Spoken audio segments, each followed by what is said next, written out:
I want to come to a point where every time we confront men with the word of God, whether for 5 minutes or for 5 hours, we will not have finished speaking until we have brought men face to face with the reality of what happened at Calvary. Permit me to submit to you that if we give a faulty gospel to men, we will raise faulty converts. And because they do not have a correct foundation, 20 years in church will never make them anything different. So this night, as I begin to look at that mystery, I am doing that because the gospel will not be fully preached. It will not be completely preached. It will not be properly preached if the cross does not take a center stage in our presentation. When I saw the cross, I saw that the devil is not as important as you are making him. I saw that the devil is not as prominent as many of us make him so much prominent in our prayers. Some of you cannot say 2 sentences without mentioning the devil. If you knock your head, your leg against a piece of wood, say, oh, devil, devil, devil. You give devil too much publicity simply because you do not know how to walk in the reality of the cross. I can see how many of you are so afraid of witches and wizards, to the extent that some of you have not visited your village for the past 3 years because somebody prophesied to you that your mother-in-law was the witch that is ready to pluck your pregnancy in your stomach. So when you deliver that baby, your mother-in-law cannot come and carry the baby, all because you did not see the cross.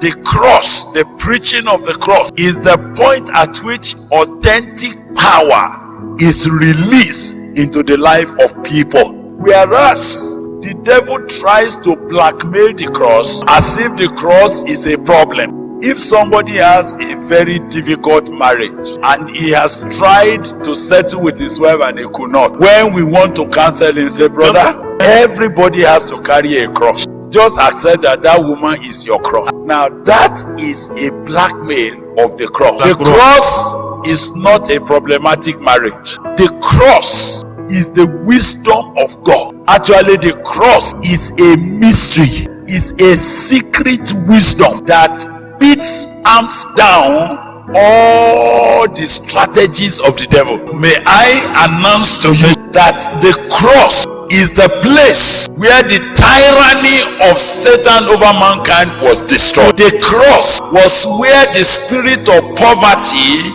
was finished with.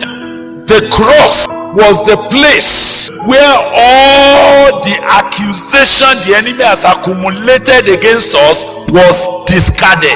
The cross is actually the center of God's divine program. You know that Satan will have no power over any human being unless he lured them to disobey God. So the authority and the power Satan exercises all over the world today emanated out of the disobedience of man. What God decided to do was that ordinance, that certificate, that list that was like the ammunition in the hand of Satan, that every time when you ask the devil, why are you punishing this person? Why are you attacking this person? Why are you oppressing this person? Why are you disturbing this family? Those are the only things he's holding. Are you understanding? So at the cross, the Bible says, God did what? Discarded them, took it out of the way, cancelled it, erased it. Thank God for that version. But he erased the certificate and he took it out of the way. And what did he do? Nailed it to the cross. So you do understand that when we talk about the cross was that place where everything the devil could cook up together against me was nullified.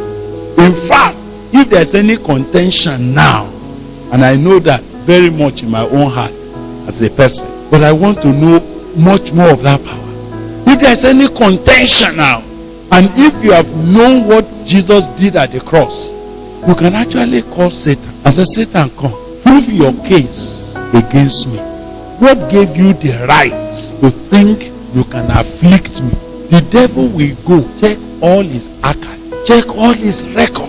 He will punch my name, Gbile Akanni, Gbile Akanni, hoping that the certificate of debts, of ordinances, of ancestral commitments, he will expect it to come up, and he will begin to read them and say, because of this, because of this.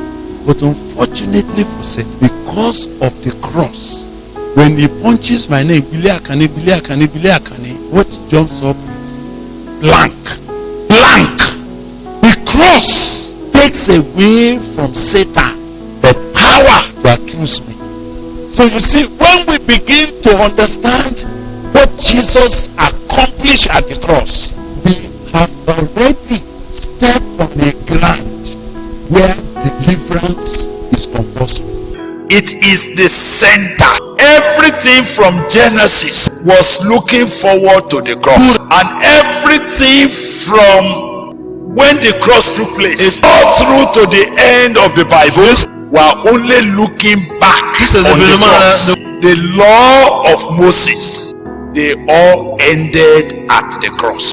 All covenants, all terminated at the cross. If you are even covenanted to a spirit, it is a familiar spirit or it is an ancestral spirit that has run in your family for 100 years. When you come to the cross, all such covenant comes to finish. When we bring a man to the cross, we are bringing him to the place where every issue in his life finds answer. Even if it is a conflict the devil is having with you, at the cross, Satan lost the power to execute vengeance. I have not said that Satan forgives. Satan forever is the accuser of the brethren. But you see, at the cross, he lost his power to accuse, and he lost his power to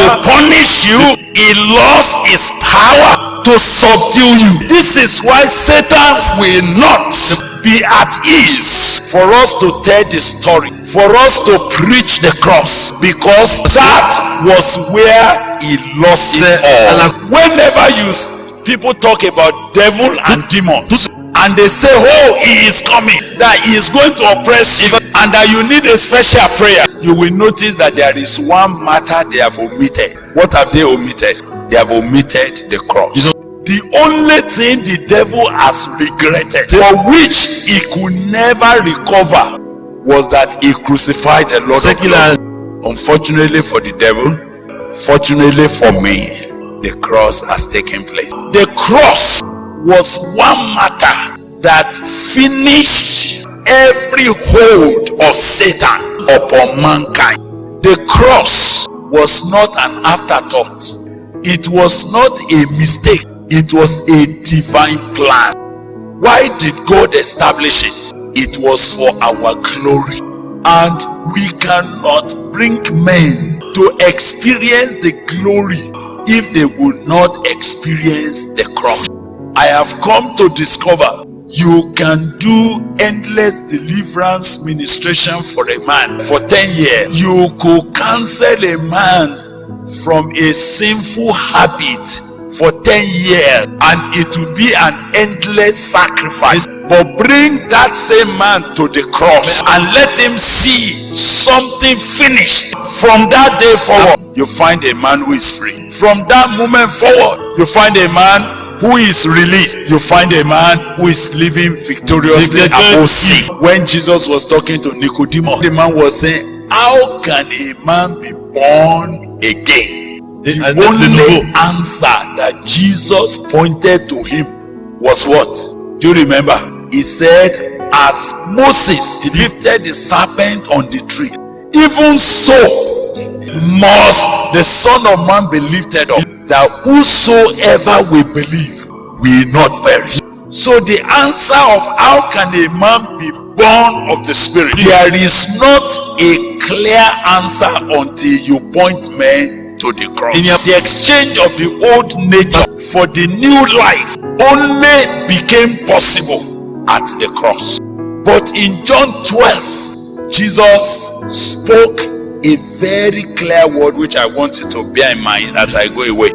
You see, it is not that we will not fast. It is not that we will not pray. But the truth of the matter is that prayer, fasting, even fellowship is not the basis of our deliverance. Nobody is saved by coming to fellowship. Nobody is saved because he is praying.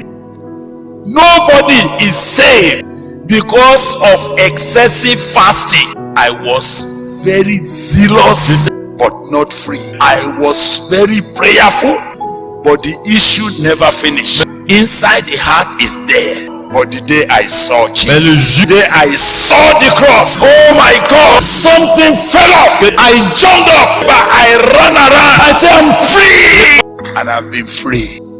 Brothers and sisters, until a man sees the cross, whatever you show him cannot set him free. Let me inform you, the cross brought judgment on the world system. The reason why the world system is contrary and always fight the cross, because the cross was the culmination of the judgment of this world. Do you know that when some of us came to experience the cross, it was not only sin that left us, the grip of the world system also got lost. Let me tell you the truth. We preach against worldliness for many years. We told believers, love not the world. We explained how they will not love the world, and we had to use all kind of legalism for them to hate the world. But let me tell you, until the cross deals with a man, deals with the world that is in him, you cannot get him never to love what is in him. Unless the cross deals with the world that is in man, no amount of preaching could make a man not to love the world. Let me tell you the truth is, until we came to the cross, even though we were people that were taught never to love the world, we secretly loved the world in our heart. We secretly envied the world. We secretly cherished the world. Why was it a struggle? The world has not been judged in your heart. Do you see, as I'm standing before you, the world is already condemned in my eyes. When I see the world, I see a condemned non-entity. I look at the world and I query what is the wisdom in the world. And I'm doing it joyfully. And I'm doing it freely because the world has lost its hold on me. I don't see anything like promotion with the things of the world. You don't congratulate me and say, Gbile, we thank God that you are making it now. Maybe because I'm riding another car. The world has lost its hold on me. All vehicles are vehicles. Whether motorcycle or a big jeep or drop, make I drop. All of that has nothing to do with who I am now. My value is no longer in the world's definition. But the only thing that makes that to happen is not a systematic teaching. It is not that we sat down and we follow some codes of conduct. Do you know what happened? The cross came and crushed the world and crucified me to the world, and the world was crucified to me, and between me and the world, death has occurred. Now, you cannot produce a believer who is free from the world system, who walks in the world and is not of the world, who touches the world and the world cannot touch him. The only way to do it is to bring that man to the cross. It is at the cross that judgment came on the world. It was at the cross that the power of the world system was confiscated. At the cross, the prince of this world was dethroned. The cross provides a magnetic pull. It will draw men. The authentic magnet that draws men to God is the cross. When I saw the cross, all my oppressions and sicknesses finished. It didn't finish only for 1 week. It's finished for years, for 30 years. Today is 32 years. And all I saw was the cross. I saw the 39 stripes, that by his stripes you were, oh God, that's all. And it is that long that I went for hands to be laid for me to be healed. It was that long when demons pressed me down in the night. At the cross, Satan lost the power to execute vengeance. So you see, when we begin to understand what Jesus accomplished at the cross, we have already stepped on a ground where deliverance is compulsory. Until a man sees the cross, whatever you show him cannot set him free.